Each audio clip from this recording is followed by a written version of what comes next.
আসসালামু আলাইকুম প্রিয় ফুটবল ফ্যান্স। আমি সর্বশেষ ভিডিওটা শুরু করেছিলাম এই আলোচনাটা দিয়ে, প্রশ্নটা দিয়ে, এবং আরও একবার সেটা দিয়ে শুরু করব।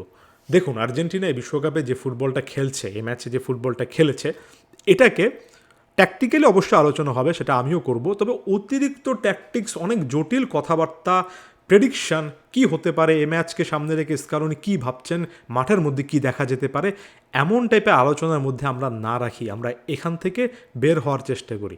নিজের স্ট্যান্সটা আরও একবার ঠিক রেখে আমি বলবো, দিন শেষে এটা আমার কাছে, আর্জেন্টিনার এই অ্যাপ্রোচটা আমার কাছে, ফুটবল আসলে কি সেই ডিফাইনিং কোশ্চেনটা, ফুটবলটা কি অনেক বেশি করে ট্যাকটিক্যাল, সায়েন্টিফিক, ওয়েল অর্গানাইজড একটা গেম, নাকি ফুটবলে দিন শেষে আবেগের জয় হয়, ফুটবলটা দিন শেষে হার না মানা মানসিকতা, পজিটিভলি একটা শৈল্পিক সত্তা, একটা আবেগের সর্বোচ্চ ব্যবহারের জায়গা, অথবা নেগেটিভলি কদর্য দেখতে হলেও, অর্থাৎ দেখতে সুন্দর না হলেও কোনো রকমে সেই আবেগটাকে পুঁজি করে শেষ মুহূর্তে বের করে আসার প্রশ্ন। আমি আরও একবার সে প্রশ্নটা রেখে গেলাম, কারণ ট্যাকটিক্যালি, সায়েন্টিফিক্যালি, লজিক্যালি কোনো কিছুই আর্জেন্টিনার পক্ষে যায়নি। এই ম্যাচটাতে স্কালোনিরা যা চিন্তাভাবনা করেছেন, সেটা আর যাই হোক কোনো ট্যাকটিক্যাল ফুটবল অ্যানালাইসিসের অংশ হতেই পারে না। এটা দিন শেষে হুলিয়ান আলভারেজের একটা অসাধারণ ব্যাঙার, কিংবা পজিটিভলি যদি আপনি দেখতে চান, ওই আবেগ দিয়ে খেলা, শেষ মুহূর্ত পর্যন্ত ফিরে আসার চেষ্টা। এর আগে অনেক অনেক ভুল ভুল করে আসার পরেও ওই যে হারবো না, এই জার্সিটার দাম আছে, সেটার আবেগ দিয়ে বোঝে একটা চেষ্টা বলতে পারেন। নেগেটিভলি যদি বলতে চান, আরও অনেক কিছু বলতে পারেন, সেটা দিয়ে শুরু করছি। তবে প্রশ্নটা আমার কাছে একটাই, এবারের ফুটবলের বা এবার ফুটবল বিশ্বকাপের আর্জেন্টিনার ভিউ পয়েন্ট থেকে সবচেয়ে বড় ট্যাকটিক্স, সবচেয়ে বড় আলোচনার জায়গাটা এটাই। আমরা পজিটিভ জিনিসগুলোতে যাব, তবে শুরুতেই সেলফ ক্রিটিক্যাল হওয়া এখানে অনেক বেশি করে দরকার। যে জিনিসটা স্কালোনি বানিয়েছে, সেটা হচ্ছে ডেয়ার ডেভিল স্টাইলের ফুটবল, সেটা হচ্ছে ট্যাকটিক্যাল চেঞ্জ, সেটা হচ্ছে সাবস্টিটিউশনে এমন কিছু করা যেটা আসলেই কেউ এর আগে ভাবেনি। যেটা স্কালোনির সবচেয়ে বড় শক্তির জায়গা ছিল, সেটাই কিন্তু স্কালোনির সবচেয়ে বড় দুর্বলতা হয়েছে। আমি নিশ্চিত করে জানি কি বলতে চাচ্ছি, আপনারা সকলে এখানে একমত হবেন। আমি এটাও জানি যে সর্বশেষ ভিডিওতে আর্জেন্টিনা আরও একটা মিডফিল্ড কেন্দ্রিক সিস্টেমে খেলবে, সেটার কথা আমি বলেছি এবং সেটাকে ডিফেন্ড করেছি। এবং যদি আর্জেন্টিনা এই ম্যাচটাতে মিডফিল্ড কেন্দ্রিক ওই সিস্টেমটা কেন খেলিয়েছে, সেটার কারণে হারে, তাহলে স্কালোনিকে যদি দায় দেওয়া হয়, তাহলে সে দায়টার ভার আমি নিজেও নেব, এ কথাটাও বলেছি। এবং সে দায়টার ভার আমি নিজে নিতে এখনও প্রস্তুত। আমি এখনও, আমার কাছে মনে হয় যে স্টার্টিং লাইনআপে 4জন মিডফিল্ডার রেখে খেলানোর আইডিয়াটা স্কালোনিকে ট্যাকটিক্যালি এমন কোনো জায়গায় নিয়ে যায় না যেখানে আপনি তাকে একেবারে তুলোধুনো করতে পারেন। তবে যেটা নিয়ে যায় সেটা হচ্ছে সেটার অ্যাপ্লিকেশনটার, অর্থাৎ স্টার্টিং লাইনআপের আইডিয়াটা নিয়ে আমার সংশয় নেই। ঠিক আছে, আমি এখানে মার্জিন অফ এরর স্কালোনির পক্ষে রাখতে রাজি। তবে যেটা রাখতে রাজি না, সেটা হচ্ছে আপনি সেই মিডফিল্ড ব্লকটাকে নিয়ে আসলে কি করছেন। আপনার কাছে সেন্ট্রালি অ্যাক্টিভ এতগুলো ফুটবলার রয়েছে যাদের বল পাই স্কিল আছে, তারা প্রতিপক্ষকে বলটা দিয়ে খেলছে। অর্থাৎ আপনি কেভ ভার্দের বিপক্ষে ম্যাচটাতে যা করে সাফার করেছেন, সেটা থেকে বের হওয়ার জন্য পরবর্তী ম্যাচটাতে আরও বেশি করে প্রেস করলেন এবং তারপরও সাফার করলেন, যদিও বল পায়ে অ্যাটাকিং ভিউ পয়েন্ট থেকে একটা বেটার ম্যাচ খেললেন। পরবর্তী ম্যাচটাতে এসে আপনি ফিক্স করলেন যে মিডফিল্ডে আপনার শক্তির জায়গায়, আপনি মিডফিল্ডের প্রায়োরিটি দিয়েই খেলবেন। তবে আপনি এর আগের ম্যাচটা যে জায়গায় শেষ করেছিলেন ইজিপ্টের বিপক্ষে, সেটার আরও অনেক পেছনে গিয়ে আপনি কেভ ভার্দের বিপক্ষে সে ম্যাচের ট্যাকটিক্সে চলে গেলেন, একাদশে পরিবর্তন আনলেন, মাইন্ডসেটটা আপনি কেভ ভার্দের জায়গাতে রাখলেন, আপনি প্রতিপক্ষকে বল দিলেন, অ্যালাউ করলেন, সেট ব্যাক করলেন, আশা করলেন যে 10 মিনিটের মাথায় আনলাইক আর্জেন্টিনার স্টাইলে একটা গোল পেয়ে যাওয়ার পরে বাকি 80-85 মিনিট এক্সট্রা টাইম সহ বাকি 90 মিনিটের মতো সময় আপনি ডিফেন্ড করে যেতে পারবেন। Scaloni is the luckiest guy today, not because যে তার প্লেয়িং ইলেভেনটা অনেক বেশি করে বাজে ছিল, বাট বিকজ যে ট্যাকটিক্স নিয়ে, যে মাইন্ডসেট নিয়ে তিনি দলটাকে এ ম্যাচে খেলিয়েছেন, সেটা সত্যিকার অর্থে একটা চ্যাম্পিয়ন মেন্টালিটির সাথে যায় না। আর্জেন্টিনা যদি বিশ্বকাপ জিতেও ফেলে, তারপরও এটা সে আর্জেন্টিনা না যে আর্জেন্টিনার প্রেমে আমরা এতটা পাগল হয়েছি। দেখুন, একটাই ডিফাইনিং মোমেন্ট ছিল, সেটার প্রসঙ্গে আসছে রেড কার্ডটাতে, তার আগে চলে যায়। পুরো ম্যাচটা কিন্তু সুইস প্লেয়াররা যে টেম্পোটা খেলতে চেয়েছেন, যে স্টাইলে খেলতে চেয়েছেন, আর্জেন্টিনা প্লেয়াররা সেইটাতে খেলতে বাধ্য হয়েছেন। প্রথমে একেবারে অনেক বেশি করে সেট একটা সিচুয়েশন ছিল না, তারপরে লিও মেসির একটা ব্রিলিয়ান্ট কর্নার থেকে আর্জেন্টিনা ম্যাক অ্যালিস্টার একটা দুর্দান্ত হেডারে গোল পেয়ে গিয়েছিল এবং সুইজারল্যান্ডকে এটা নিয়ে খুব একটা বেশি বিচলিত মনে হয়নি। ওই সময়টাতে প্রথম 10 মিনিটের পরে সুইসরা পরের 20 থেকে 25 মিনিট আর্জেন্টিনার টেম্পোটা ডাউন রাখতে চেয়েছে, অর্থাৎ তারা বুঝেছে যে তেরে ফুরে এখানে আক্রমণ করতে গেলে কাউন্টার অ্যাটাকে গোল খাওয়ার সুযোগ থাকবে। আমরা 15-20 মিনিট 30 মিনিট নিজেদের মধ্যে সুযোগ খুঁজতে খুঁজতে ম্যাচটাকে সেকেন্ড হাফে নিয়ে যাওয়ার চেষ্টা করি। এখানে 20-30 মিনিটের অতিরিক্ত আবেগে সকল কিছু শেষ হবে না, যেটা মিশর ফুটবলীয় ভিউ পয়েন্ট থেকে সর্বশেষ ম্যাচ ভুল করেছিল। অতিরিক্ত আবেগে গা ভাসিয়ে ইন্টেন্সিটিটা কখন আসবে সেটা না বোঝা, সেটা সুইসরা খুব ভালো করে বুঝতে পেরেছে। এখানে কোচ ইয়াকিনকেও সাধুবাদ জানাতে হবে। ওই 20-30 মিনিট পরে সুইজারল্যান্ড বিশেষ করে সেকেন্ড হাফে এসে যখন ডিসাইড করলো যে হচ্ছে আমরা অনেক বেশি করে আক্রমণাত্মক ফুটবল খেলবো, বা এর আগের ওই গোলটার পর থেকেই তারা চেয়েছে বলটা তাদের পায়ে থাকুক, আর্জেন্টাইন প্লেয়াররা তাদেরকে অ্যালাউ করেছেন বলটা তোমাদের পায়ে দিলাম।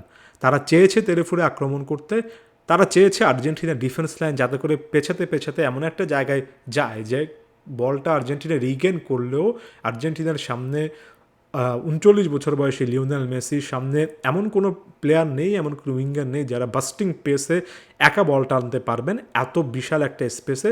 সেটা আর্জেন্টিনা মেনে নিয়েছে। সবচেয়ে প্যাথেটিক যে ব্যাপারটা আমার কাছে লেগেছে যে নিজেদের হাফের একটু সামনে প্রতিপক্ষের হাফে আর্জেন্টিনা একটা ফাউল পেয়েছে 60-61 এমন টাইপের সময়ে।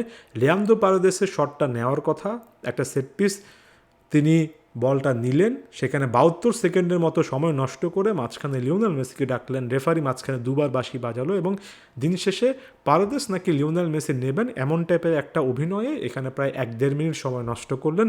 মেসেজটা একেবারে ক্লিয়ার ছিল, 1-0 গোলে একটা জয় নিয়ে আর্জেন্টিনা ম্যাচটা শেষ করতে চায়।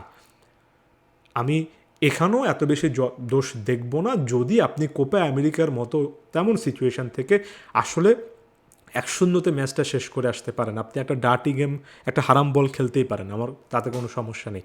কিন্তু আমরা সকলেই জানি আর্জেন্টিনা এটা করতে পারবে না। ডিফেন্সিভলি সে স্ট্র্যাটেজি আর্জেন্টিনার নেই।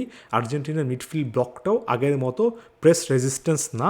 এখানে প্রেস করলে তারা পেছনে পেছনে পেছাতে এমন একটা সিচুয়েশানে চলে আসে যেখানে প্রতিপক্ষ কাউন্টার অ্যাটাক থেকে গোল করার অনেক অপরচুনিটি পায়। সেই বাধা ধরা রাইট ব্যাক পজিশনের একজন উইঙ্গারকে বা অ্যাটাকারকে ট্র্যাক করতে না পারা, রড্রিগো ডিপলের কাভার আপ করতে না পারা, সেই ডিপল মলিনার ওখানে খুব একটা বেশি অ্যাক্টিভিটি না থাকা, সেখান থেকে আর্জেন্টিনা গোল কনসিড করেছে। এই ব্যাপারটা আমি ফুটবল ফ্ল্যাগে এত বেশিবার করে দেখিয়েছি, নতুন করে আসলে আমার দেখানোর কিছু নেই। যারা ফুটবল ফ্ল্যাগ জানেন তারা, আমি যদি বলি যে আর্জেন্টিনা রাইট ব্যাক পজিশনে বা ওয়াইড স্পেস থেকে ডিপল এবং মলিনার ওই জায়গা থেকে গোল কিভাবে খাবে, আপনারা যদি কেউ ম্যাচটা নাও দেখেন তাও কল্পনা করতে পারেন, 2-3টা গোল কল্পনা করলে যে কোনো একটা সাথে এই গোলটা মিল ঠিকই খুঁজে পাবেন। এই জিনিসটা না বোঝায় যে এই জিনিসটা যে হবে সেটা আগে থেকে অ্যান্টিসিপেট করতে না পারা, এটা কোচিং ভিউ পয়েন্ট থেকে স্কালোনির একটা ডিজাস্টারাস মুভমেন্ট। আমি জানি রেজাল্ট স্কালোনির পক্ষে কথা বলছে, আমি জানি স্কালোনি এ ম্যাচে উতরে যাবেন, তবে আরও একবার আমি মাইন্ডসেটটা রেখেছি স্কালোনিকে ডিফেন্ড করার। স্কালোনি স্টার্টিং লাইন আপ নিয়ে আমি আরও একবার বলছি, আমি এই আইডিয়াটাকে সাপোর্ট করেছিলাম যদি পজিশন আপনার কাছে থাকে 4-4জন বল প্লেয়িং সেন্ট্রালি অ্যাক্টিভ মিডফিল্ডার থাকার পরেও আপনি বলের পজিশন নিজের কাছে যখন রাখতে পারেন না, তখন আসলে কোনো কিছু দিয়ে সেটাকে ডিফাইন করা যায় না। আর্জেন্টিনা গোলটা কনসিড করার পরে সবচেয়ে লাকিয়েস্ট ব্রেকটা আর্জেন্টিনার এসেছে, সেটা হচ্ছে অহেতুক একটা কাজ করে এমবোলো সেখানে রেড কার্ড দেখেছেন। ব্যাপারটা হয়তোবা অনেকের জন্য হার্শ ছিল, অনেকেই যারা অ্যান্টি আর্জেন্টাইন আছেন তারা নতুন তত্ত্ব আনবেন, রিগিং তত্ত্ব, মিথ্যাচার। আমরা আমাদের পছন্দের বাইরে কোনো কিছুকে অ্যাপ্রিসিয়েট করতে পারি না।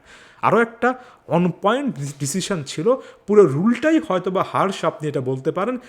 এখানে রুলটাই বলে যে যখন একজন প্লেয়ার সিমুলেট করেছেন, অ্যাক্টিং করতে গিয়েছেন এবং অ্যাক্টিং করতে গিয়ে রীতিমতো ধরা খেয়েছেন, পারেদেসকে প্রথমে যখন ইয়েলো কার্ড রেফারি দিয়ে ফেললেন, তারপরে ভারে যখন ব্যাপারটা গেল, ভার থেকে বলা হলো যে আসলে পারেদেস ফাউল করেননি, তখন সেই ইয়েলো কার্ডটা রিপ্লেস করে নিয়মের মধ্যে থেকে তাকে আরও একটা কার্ড দিতে হতো, কারণ যিনি সিমুলেট বা অ্যাক্টিংটা ডাইভটা করতে গিয়েছেন বর্তমান রুলে তাকে দিতেই হতো। এটা সুইসদের জন্য অনেক আনফর্চুনেট ছিল। এনবলের বোঝা উচিত ছিল যে তিনি অলরেডি একটা ইউরোতে আছেন। এরপরে সুইজারল্যান্ডের কোনো কিছু করা ছিল না। তারা জানেন যে ফাইনাল থার্ডে মনস্টার লিওনেল মেসি, যিনি কিনা এই ম্যাচে খুব একটা বেশি সহজাচ্ছন্দে ছিলেন না, তবে যে কোনো মুহূর্তে 5 মিনিটে গেম চেঞ্জ করে ফেলতে পারেন। সো সুইজারল্যান্ড আর আক্রমণে যায়নি, অর্থাৎ সুইজারল্যান্ড চেয়েছে আর্জেন্টিনা বারবার করে অ্যাটাকে আসুক এবং তারা দাঁতে দাঁত চেপে ডিফেন্ড করবে। অর্থাৎ আরও একবার, যদিও এটা আর্জেন্টিনার জন্য ভালো হয়েছে, আর্জেন্টিনা লাকি ছিল, তবে আরও একবার সুইজারল্যান্ড যা চেয়েছে আর্জেন্টিনা সেই জায়গাতেই খেলেছে। শেষের দিকে এসে শেষের হাফে এসে হুলিয়ান আলভারেস যেখান থেকে একটা ব্যাঙার মেনেছেন, এটা ইন্ডিভিজুয়াল ব্রিলিয়ান্স। আর্জেন্টিনার জন্য পজিটিভ সাইন এটাই হতে পারে যে আলভারেস এবং লাউতারো এই ম্যাচ থেকে আত্মবিশ্বাস পারবেন। Man of the match performance দিয়ে হুলিয়ান আলভারেস যে শুধুমাত্র একটা গোল করেছেন এটা নয়, শুধুমাত্র ফাইনাল থার্ডের একমাত্র প্লেয়ার হিসেবে লাগাতার সে মুভমেন্টগুলো করেছেন, প্রতিপক্ষকে হাই প্রেস করার চেষ্টা করেছেন। আলভারেজের কাছ থেকে আমরা যেটা আশা করি সেটা তিনি এই ম্যাচে দেখিয়েছেন। আর্জেন্টিনার জন্য একমাত্র সবচেয়ে বড় পজিটিভ সাইন এ ম্যাচে এটাই হতে পারে। আমি এরপরে সবচেয়ে গুরুত্বপূর্ণ আরও একটা আলোচনায় চলে আসি, সেটা হচ্ছে সাবস্টিটিউট বেঞ্চে না যাওয়া। শেষের দিকে এসে লাউতারো একসাথে নেমেছেন, আলভারেজ একসাথে নেমেছেন, ফ্রাকো লোপেস একসাথে নেমেছেন, তিনজন সেন্টার ফরওয়ার্ড একসঙ্গে নেমেছেন, থিয়াগো আলমাদা নেমেছেন। ফরমেশনটা যদি দেখেন, এখানে একটা সময় পারাদেসকে উঠিয়ে নেওয়ার পরে কোনো ডিফেন্সিভ মিডফিল্ডের কিছুই নেই, শুধুমাত্র অ্যাটাকার। স্কালোনি আরও একবার সাহসের কাজ অবশ্যই করেছেন, এখানে ব্রাউনি পয়েন্টটা তার পক্ষে যাবে যে তিনি এত অ্যাটাকারদেরকে একসাথে নিয়েছেন এবং তিনি সেখানে বলে দিয়েছেন বা ডিফাইন করে দিয়েছেন ম্যাচটা টাইব্রেকারে না গিয়ে এখান থেকে বের করে আনতে হবে। এখন কথা হচ্ছে, এটা যদি আপনি বুঝেন এবং আপনার যদি বেঞ্চে এমন প্লেয়ার থাকে, এত রিস্কি একটা অপশান কিংবা এত লাস্ট মোমেন্ট একটা অপশানের দিকে আপনার যাওয়াটা লাগলোই বা কেন? রড্রিগো ডিপল স্ট্রাগল করছেন, সেটা ফার্স্ট হাফে যে কেউই খেলা দেখছেন তিনি কিন্তু ক্লিয়ারলি বুঝতে পারবেন। ডিপলকে রিপ্লেস করার মতো একজন প্যালাসিওস কি এখানে ছিলেন না, একজন ভ্যালেন্তিন বার্কো কি রিপ্লেসেবল বা গেম টাইম পাওয়ার মতো প্লেয়ার না। থিয়াগো আলমাদা যে হাফ স্পেসটাতে খেলেছেন, যেহেতু লিওনেল মেসি এতটাই স্ট্রাগল করছেন যে গত ম্যাচের মতো ম্যাজিক্যাল কোনো কিছু বা ড্রিবলিং লিও মেসির কাছ থেকে দেখা যাচ্ছে না, এটা মানতেই হবে। এই ম্যাচটা লিও মেসি শারীরিক দিক থেকে অনেক সাফারই করেছেন। 39 বছর বয়সে একজন প্লেয়ার 8-9 দিনের মাঝখানে এত বড় 3টে ম্যাচ খেলবেন, সেটার ফিজিক্যাল কোনো টোল হবে না, এটা কিন্তু আসলেই কোনো বাস্তবসম্মত ব্যাপার না, এই ম্যাচে স্পষ্ট বোঝা গিয়েছে।